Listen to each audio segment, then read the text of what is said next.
सर्दी का मौसम शुरू होते ही धर्मनगरी कुरुक्षेत्र की झीलें, सरोवर और जलाशय प्रवासी पक्षियों से गुलजार हो जाती हैं। ठंडे देशों में कड़ाके की सर्दी और भारी बर्फबारी के चलते साइबेरिया, मध्य एशिया, यूरोप और उत्तरी एशिया से हजारों मील का सफर तय कर प्रवासी पक्षी कुरुक्षेत्र पहुंचते हैं। यहाँ का अनुकूल मौसम, शांत वातावरण और भरपूर भोजन इन्हें सुरक्षित ठिकाना प्रदान करता है। एशिया के सबसे बड़े सरोवर ब्रह्मा सरोवर, कामेशकेश्वर तीर्थ, भोर, सैदा और ग्रामीण इलाकों के तालाबों में इन पक्षियों की बड़ी संख्या देखी जाती है। कुरुक्षेत्र विश्वविद्यालय के जूलॉजी विभाग के प्रोफेसर डॉक्टर दीपक राय बब्बर के अनुसार प्रभावी पक्षी सितंबर-अक्टूबर में यहाँ पहुँचते हैं और फरवरी से अप्रैल के बीच अपने मूल देशों की ओर लौट जाते हैं। हालांकि ग्रामीणों का कहना है कि बढ़ते प्रदूषण के कारण प्रवासी पक्षियों की संख्या में लगातार गिरावट आ रही है, जो चिंता का विषय है। डॉक्टर दीपक राय है और मैं कुरुक्षेत्र विश्वविद्यालय के प्राणी शास्त्र विभाग में एज ए प्रोफेसर कार्यरत हूँ। मैं 2008 से जो टीचिंग है इस व्यवसाय से जुड़ा हूँ और मैं जो प्राणी शास्त्र विभाग में जो है जो भी वाइल्ड लाइफ और बायोडाइवर्सिटी कंजर्वेशन है उस एरिया के अंदर जो है मैं और मेरे जो स्टूडेंट्स हैं वो रिसर्च कर रहे हैं।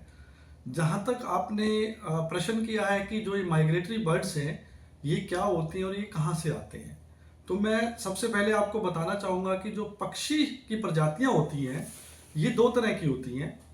एक पक्षी की जो प्रजातियाँ हैं वो रेजिडेंट होती है, जो साल के 12 महीने एक ही जगह पे रहती हैं, वहीं पे फीडिंग करती हैं, वहीं पे खाना खाती हैं और वहीं पे वो ब्रीड करती हैं, अपने अंडे देती हैं और अंडों से चूजे निकलते हैं और वहीं पे उनका जीवन यापन होता है। दूसरी जो पक्षियों की दूसरी प्रजातियों का टाइप है जिसको हम माइग्रेटरी बर्ड्स बोलते हैं। माइग्रेटरी बर्ड्स का मतलब क्या है कि वो एक स्थान से दूसरे स्थान पर जो है माइग्रेशन करती हैं। और वो माइग्रेशन क्यों करती हैं ये सवाल उठता है। जब किसी स्थान पे जनरली जो माइग्रेशन होता है पोल से इक्वेटर की तरफ होता है। आप देखेंगे, अगर आप धरती के ग्लोब को देखें तो एक तरफ नॉर्थ पोल है और एक तरफ साउथ पोल है। तो नॉर्थ पोल से इक्वेटर और साउथ पोल की तरफ मोस्टली जो पक्षियों की प्रजातियां हैं वो माइग्रेट करती हैं। और जब नॉर्थ पोल में विंटर आती है, बर्फ बहुत ज़्यादा पड़ जाती है, कई प्रदेश जो ठंडे प्रदेश हैं, साइबेरिया है जैसे, मंगोलिया है या रशिया के आसपास लगते जो प्रदेश हैं, वहाँ पे जो टेम्परेचर है वो बहुत माइनस में चला जाता है और वहाँ पे अनफेवरेबल कंडीशंस आ जाती हैं। तो उन कंडीशंस को पास करने के लिए ये प्रजातियाँ हमारे इंडिया में हिमालय को पार करके आती हैं। और जो ये रूट है उसको हम सेंट्रल एशियन फ्लाईवे बोलते हैं, CAF बोलते हैं। एक बड़ा इंपॉर्टेंट रूट है जिस रूट के थ्रू भारत के अंदर नॉर्थ इंडिया में और साउथ इंडिया में जो है ये प्रजातियां आती है। और इस तरह से ये सर्दी के मौसम में भी आती है और कुछ प्रजातियां गर्मी के मौसम में भी आती हैं। मोस्टली प्रजातियां जो है सर्दी के मौसम में आती हैं और उनको हम विंटर माइग्रेंट बर्ड्स बोलते हैं।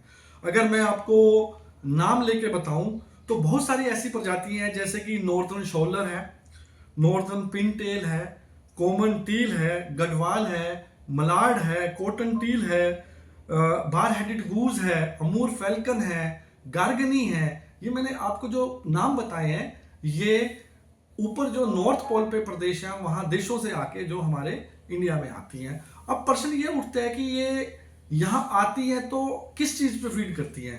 मोस्टली जो पक्षियों की प्रजातियाँ होती हैं वो इंसेक्टिवोर्स होती हैं, वो कीड़े मकोड़ों को खाती है। जो हमारे तालाब हैं, दलदल के अंदर जो कीड़े मकोड़े हैं या फिश है या एल्गी है उनके ऊपर ये फीड करती है और अपना जीवन यापन करती है। और जैसे ही टेम्परेचर नॉर्मल हो जाता है और इनके वहाँ जो मूल स्थान है वहाँ पे इनकी कंडीशन फेवरेबल हो जाती है तो ये वापस चली जाती हैं। हजारों किलोमीटर का सफर तय करती हैं। हाँ, ये प्रजातियां बहुत सारी ऐसी प्रजातियां हैं जो हजारों किलोमीटर का सफर तय करके आती हैं। और मैं आपकी जानकारी के लिए बता दूं, कुछ प्रजातियां ऐसी होती हैं जो हवा में उड़ते उड़ते अपना भोजन भी कर लेती हैं। जैसे कि अमूर फैल्कन एक ऐसी प्रजाति है जो हवा में उड़ते उड़ते जो है टर्माइट्स के ऊपर, फ्लाई कैचर्स के ऊपर वो फीड करती है, वो अपना भोजन भी करती है। और ऐसे जो मंगोलिया, चाइना से वो हमारे नागालैंड 15 दिन नागालैंड को करती है, उसके बाद जो है वो साउथ अफ्रीका जो कॉन्टिनेंट में चली जाती है और फिर वापस जो है वो वापस माइग्रेशन वापस चली जाती है। तो बेसिकली जो अनफेवरेबल कंडीशन है उनके पास होने के बाद ये अपने मूल स्थान पर जाती हैं और फिर अपने मूल स्थान पर ब्रीडिंग करती हैं और अगले साल फिर एक मेन पॉपुलेशन के साथ ये माइग्रेट करती हैं। इस तरह से ये चक्र चलता रहता है। ये एक स्थान से दूसरे स्थान तक माइग्रेट करती रहती है और वापस उसी स्थान पर आती रहती हैं। इस तरह से ये बड़ी इंपॉर्टेंट होती है। तो कब वापसी कब चले जाती हैं? देखिए, अगर हम विंटर माइग्रेटरी बर्ड्स की बात करें तो जो पीक सीजन होता है वो दिसंबर और जनवरी का होता है और अलग अलग स्पीसीज जो है वो अलग अलग टाइम में आती है। जनरली सितंबर अक्टूबर के महीने से स्टार्ट हो गई, मार्च अप्रैल के महीने तक चलती है और अलग अलग प्रजातियों का अलग अलग समय होता है। लेकिन अगर हम मेन सर्दी की बात करें तो हमारे यहाँ पे नवंबर, दिसंबर और जनवरी में इनका पीक टाइम होता है। सबसे ज्यादा प्रजातियां वो हमारे यहाँ तालाबों में, जोड़ों में आती है। अगर मैं कुरुक्षेत्र की बात करूं तो जैसे हमारा थाना कंजर्वेशन रिजर्व है, चिलचिला वाइल्ड लाइफ सेंचुरी है, भोर सईदा रिजर्व है, कम्युनिटी कमोदा का जो सेकंड रिजर्व है, या हमारा ब्रह्म सरोवर है, या सुनहरी खालसा विलेज है, वहां पे ये अलग अलग प्रजातियां आती हैं और सीजन करने के बाद जो है वो चली जाती हैं। तो 15-20 साल से आप रिसर्च कर रहे हैं, आपको क्या लगता है डॉक्टर साहब कि ये प्रजाति की कम हुई है या बढ़ी है लगातार? देखिए, जहां तक पॉपुलेशंस की बात है या जहां तक स्पीसीज की बात है, with the passage of time जो सबसे बड़ी चुनौती है वो हैबिटेट लॉस की है। इन प्रजातियों का जो हैबिटेट है, जैसे कि जो गांव के जोड़ है वो पक्के तालाबों में तब्दील हो रहे हैं, या गांव के जोड़ जो है वो पुरानी जैसी कंडीशंस में नहीं रही है, इनके कारण जो है इनके नंबर्स के अंदर और इनके जो फ्लोक साइज है उनके अंदर जो है कमी आ रही है। लेकिन फिर भी बहुत सारी साइट्स ऐसी हैं जहां पर अच्छा नंबर आ रहा है। जैसे अगर हम सुल्तानपुर नेशनल पार्क की बात करें, अगर हम बसई वेटलैंड की बात करें, अगर हम डीगल वेटलैंड की बात करें, ऐसे अगर हम मांडोटी की बात करें, अगर हम चंदू बडोरा जो हमारे गांव हैं उनकी बात करें, तो हरियाणा में बहुत सारे एरियाज ऐसे हैं जो वेटलैंड्स हैं, या यमुना रिवर की बात करें जहां पे अच्छी संख्या में जो है माइग्रेटरी बर्ड्स आते हैं। लेकिन फिर भी हम इसको मेंटेन करने के लिए, कंजर्व करने के लिए इनके जो प्राकृतिक रहने के स्थान है उनका हमें कंजर्वेशन करना चाहिए, ताकि ये जो हमारे नन्हे मेहमान हैं वो हर साल यूं ही आते रहे। तो कहीं ना कहीं डॉक्टर साहब आप शोध भी करते हैं, तो शोधकर्ताओं को निराशा भी होती है क्योंकि संख्या लगातार कम होती जा रही है, जैसे आप बता रहे हैं। देखिए, कुरुक्षेत्र विश्वविद्यालय प्राणी शास्त्र विभाग है, रिसर्च भी करते हैं, शोध भी करते हैं, तो कहीं ना कहीं प्रॉब्लम्स भी आ रही हैं। देखिए, जो पक्षियों की प्रजातियां हैं जिसमें माइग्रेटरी बर्ड्स भी आते हैं, तो ये नेचर का एक अभिन्न अंग है। अगर नेचर का कोई अंग कम होता है, टूटता है, तो जितने भी पर्यावरण प्रेमी होती हैं सभी को निराशा होती है।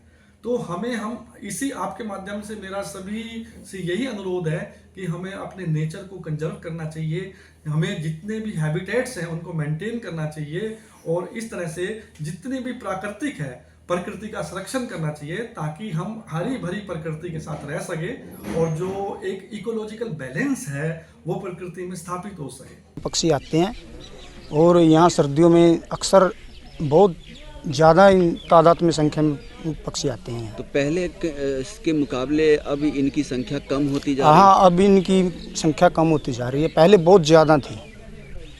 पहले इसमें से बहुत ऐसे पक्षी हैं जो अब नहीं दिखाई देते, पहले बहुत आते थे पक्षी। तो क्या कारण आप समझते हैं, क्यों? ये पॉल्यूशन की वजह से है, क्योंकि जो प्राकृतिक का नियम है वो चेंज होता जा रहा है और ये ऐसी दुर्लभ जगह है हमारी जहाँ ये आ रहे हैं। अब आप भारत में कहीं भी भ्रमण कर लेना, लेकिन ऐसी जगह आपको देखने को भी नहीं मिलेगी।